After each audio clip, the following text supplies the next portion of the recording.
Recently मेरे दादाजी मुझसे बोले, बेटा हमारी जिंदगी का सबसे बेस्ट समय हमारा बचपन होता है। ये बोलकर वो अपने डायपर में हगने लगे। तो मैंने इस बात पे थोड़ा गौर किया और मुझे पता चला कि यस, बचपन सच में बहुत रैंडम होता है। बचपन में एक बार साइकिल की चेन चढ़ाते समय मेरा हाथ आ गया, तो मैं भाग के अपने अपाहिज दोस्त को भी ले आया कि उसके भी हाथ आ जाए। बचपन में मुझे मेरी दादी का चरित्र सही नहीं लगता था, क्योंकि वो मुझे डेली नया तारा दिखा के बोलती थी वो तुम्हारे दादाजी है। बचपन में मैं थोड़ा भोला भी था, ऐसे फालतू किसी को उंगली नहीं करता था, वरना फिर मैं 9 तक ही गिन पाता था। एक तो तब कोई भी आके गिनती पूछ लेता था, और उंगली करते समय गिनना कितना मुश्किल होता है पता है। बचपन में मैं और मेरा भाई हमेशा WWE देख के लड़ते थे, क्योंकि माँ बाप की चाहते लड़ने लायक थी नहीं। एक तो मेरा छोटा भाई बचपन में बहुत शांत स्वभाव का था, बेचारा स्कूल में भी सीनियर से बुली होता था। हाँ, वो सीनियर मैं ही होता था।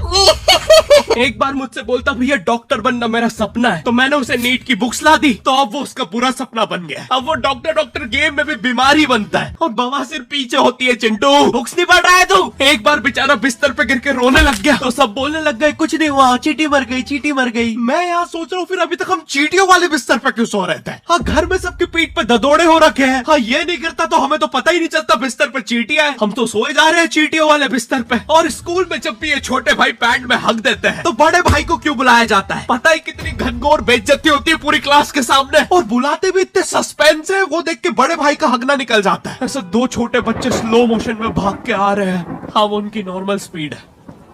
मैं देखता हूँ मेरे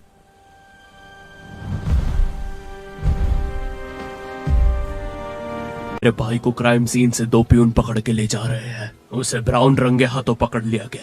मेरे भाई ने मुझसे जाते जाते कहा, मुझे फंसाया जा रहा है।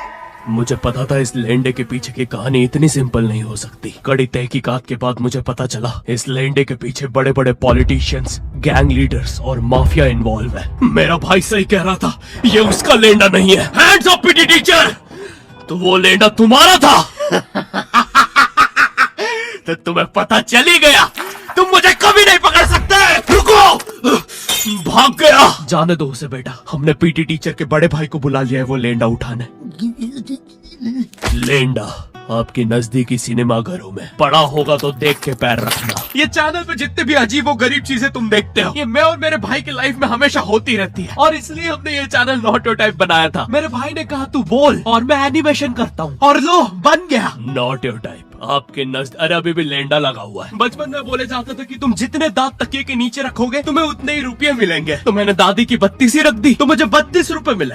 वो 32 7,000 की थी। जो पिटा हूं ना मैं घर पे, साली स्कैमर दांत वाली परी चांदी का दांत ले जाके 1 रुपया देती है। दांतों से याद आया, बचपन में सब सूखा बॉर्नविटा खाते हैं क्योंकि दांत दूध के होते हैं। ठीक है, ये वाला जोक हटा दूंगा। बचपन में मुझे चुड़ैलों से बहुत डर लगता था। एक बार मुझे चुड़ैल के पैर के निशान दिखे, तो मैं उल्टा भागा, पर फिर मैं चुड़ैल के ही घर में आ गया। हाँ, मैं पट्टी में भूल गया था उसके पैर उल्टे होते हैं। तो फिर मैंने सोचा इसका पीछे से सर फोड़ देता हूँ। सर फोड़ने गया तो वो उसका मुंह निकला। फिर से भूल गया कि साली चुड़ैलों के बाल भी मुंह पे होते हैं। आदमी को पता चले तो चले कैसे? जब मैं छोटा था, नींद में बिस्तर भी बहुत गीला करता था। मेरी मम्मी हमेशा गुस्सा करती थी कि सोने से पहले सुसु किया कर। अब उन्हें कैसे बताऊं, फिर गीले बिस्तर में मुझे नींद नहीं आती। बचपन में मुझे गुस्सा भी बहुत आता था, तो मेरी मम्मी ने मुझे एक रेड स्टोन की अंगूठी पहना दी, और सरप्राइजिंगली उससे मेरा गुस्सा इतनी जल्दी उतरने लग गया, क्योंकि अब मैं जब अंगूठी पहन के लोगों को पीटता था तो गुस्सा इतनी जल्दी शांत होता था। वैसे ये अंगूठी मुझे एक बाबा जी के आश्रम से मिली थी। जब मैं वो आश्रम में गया था, वहाँ एक बहुत ही हॉट सी बंदी मुझे देख के बार बार स्माइल करे जा रही थी। तो मैंने भी मौके पे चौका मारा और जल्दी से अपना नंबर पेपर पे लिख के उसकी तरफ फेंक दिया। वो बंदी ने भी बड़े प्यार से मेरा नंबर उठाया और खा लिया। अरे भाई, उसको भूत लगे, वो तब से सबको स्माइल दे रही है। हम भी सुबह से नंबर फेंक रहे हैं, अभी तक 2 किलो पेपर खा गई है। अब तुम्हें भी ऐसे रैंडम भूतों या स्ट्रेंजर्स पास नंबर ना फेंकना पड़े प्यार के लिए, इसलिए आओ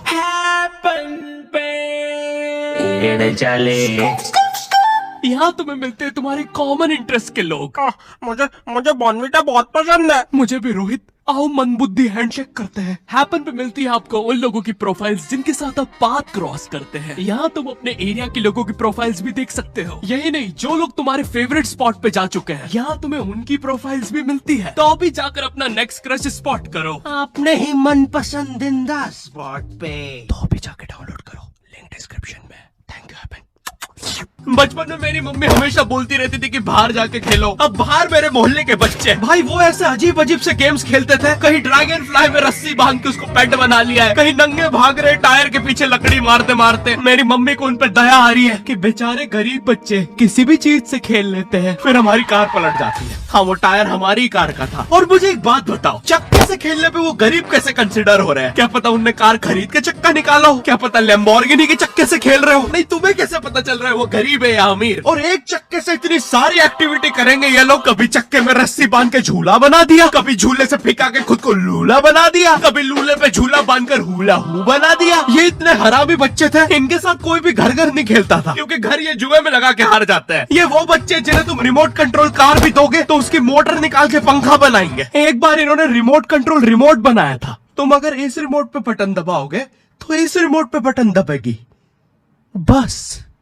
ये लोग मकर संक्रांति के दिन पतंग भी लूटते थे दुकानों से। पतंग से याद है मैं बचपन में अपने दोस्त जनक के साथ बहुत पतंग उड़ाता था। जनक गुजराती था और गुजराती लोग तो बहुत बड़े पतंगबाज होते हैं। वो लोग गला काटने के बाद भी काहे पोचे चिल्लाते हैं। जनक मेरे घर पे इतना बड़ा गिर्रा लेके आता था पतंग उड़ाने। उसमें पता नहीं कितने हजार किलोमीटर का मांझा लपटा होता था। हम दोनों का सपना था उस गिर्रे की पूरी ढील देना। एक बार तो गिर्रा खाली होने ही वाला था, पर वो पतंग आर तो घूम के हमारे पीछे से आ गई। हमने हमारी पतंग काट दी। तो इस बार हमने सोचा पतंग पूरी परपेंडिकुलर उड़ाएंगे, स्ट्रेट स्ट्रेट। हमने 2 घंटे ढील दी, वो मांझे में वेव सिग्नल आने लग गए प्राचीन भाषा में। हमें लगा हमने एलियंस ढूंढ लिया, बट फिर धीरे से वो सिग्नल क्लियर हुआ। हमें पता चला हमने कोई नासा का 100 मिलियन का टेलीस्कोप काट दिया।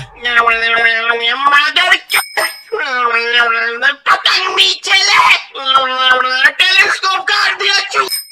नासा का टेलीस्कोप जैसे ही नीचे गिरा, बच्चों से पहले विसरो ने लूट लिया। बहुत वियर्ड था, इतने सारे बुड्ढे छत कूद के भाग रहे थे। एक तो जनक के मांझे में इतनी सारी गठाने होती थी, वो मांझा इतना भारी हो जाता था। हम चौथे माले से पतंग उड़ा रहे, वो दूसरे माले पे उड़ रही है। बचपन में बोला जाता है किसी भी स्ट्रेंजर से बात नहीं करते, तो फिर मैं इशारे करता था। तो फिर दादी मेरे चरित्र पे सवाल उठाती थी। दादी से याद है पुराने जमाने में एंटरटेनमेंट के लिए कुछ होता नहीं था, तो लोग 7-7, 8-8 बच्चे पैदा कर लेते थे ताकि उन्हें जायदाद पे लड़ता देख मजे ले सके। मेरे पापा के 5 भाई और 4 बहनें, टोटल 9 बच्चे। मेरी दादी ने जिंदगी के 9 साल बस बच्चे दिए। दादी ने 9 साल तक पेट में इतनी लातें खाई है, उनके अंदर से एब्स आ गए थे। मेरी दादी लिटरली अंदर से टूट चुकी थी। उनका इतनी बार ऑपरेशन हो रखा है, उनको डॉक्टर ने टाकों की जगह चेन लगा दी थी। भाई आज के जमाने में तो इतने बच्चे कोई पैदा नहीं करता, उल्टा अबॉर्शन करवा लेते हैं। और यस मैं अबॉर्शन बोलूंगा क्योंकि मुझे जेल नहीं जाना। एक तो इंडिया में भी अबॉर्शन करवाना लीगल है, लेकिन बच्चे का जेंडर जानना इलीगल है। मतलब तुम मार तो सकते हो, लेकिन किसे मार रहे हो ये पता नहीं कर सकते। तो देखो अब रिस्क कितना बढ़ गया है। क्या पता अंदर शेर बैठा हो या कोई बड़ा गैंगस्टर, क्योंकि तुम्हें तो पता नहीं है तुम किसकी सुपारी दे रहे हो। क्या पता वो अंदर बंदे लेके बैठा हो। बचपन में सबके मम्मी पापा डराते हैं, मस्ती मत करो वरना बोर्डिंग स्कूल भेज देंगे। और मुझे बोर्डिंग स्कूल से इसलिए डर नहीं लगता था कि मैं वहाँ जाके अपनी फैमिली से दूर हो जाऊंगा। मुझे बोर्डिंग स्कूल से इसलिए डर लगता था क्योंकि वहाँ पे वो बड़े दांतों वाला ईशान अवस्थी होता है। मैंने पहली बार जब तारे जमीन का ट्रेलर देखा था तो उसमें वो पागल बच्चे ने आतंक मचा रखा था। फिर मैंने मूवी का नाम पढ़ा तारे जमीन पे। मुझे लगा बिछाए होंगे इस पागल को पकड़ने के लिए, शॉक वॉक देना होगा तारों से। इसके तो दांत भी इतने बड़े हैं, सारी तारे काट देता होगा। मुझे ट्रेलर देख के लगा कोई एक्शन मूवी है, आमिर खान जोकर बना हुआ है। मुझे लगा यही तारों का जाल बना के पकड़ेगा पागल को। हाँ ट्रेलर देख के तुम्हें क्या ही समझ में आएगा। एक शॉट में आमिर खान बोल रहा है आपके बच्चे को डिसलेक्सिया है, फिर अगले ही शॉट में जोकर बन के बड़ा मछलियाँ उड़ती क्यों नहीं। फिर मुझे लगा ये शायद अपने माँ बाप को बोल रहा था। और दया तो मुझे उस लंगड़े बच्चे पे आती है जिसके बगल में ईशान अवस्थी को बिठा दिया था। वो बेचारा उठ के भाग भी नहीं सकता। और मैंने तो सुना था बोर्डिंग स्कूल में बस नॉटी बच्चे जाते हैं, तो फिर इस बेचारे गाय से बच्चे को क्यों यहाँ भेज के रखा है? कहीं ऐसा तो नहीं इसके पहले पैर थे और ये बहुत मस्ती करता था तो माँ बाप ने पैर तोड़ के इधर भेज दिया। बस भाई मेरा हो गया है आज का। अगर तुम्हें वीडियो पसंद आई तो यार लाइक मारो। एम करते हैं 7 लाख लाइक्स के लिए। पिछले वीडियो में नहीं आए थे इसलिए अब मैं औकात में आ गया हूँ, इसलिए अभी लाइक मारो। चैनल पे नए हो तो सब्सक्राइब करो। मुझे मुंह दिखाई के लिए 10 मिलियन सब्सक्राइबर्स चाहिए। और हैपन को भी डाउनलोड करना मत भूलना, लिंक डिस्क्रिप्शन में। अब मैं भी जा रहा हूँ, बाय।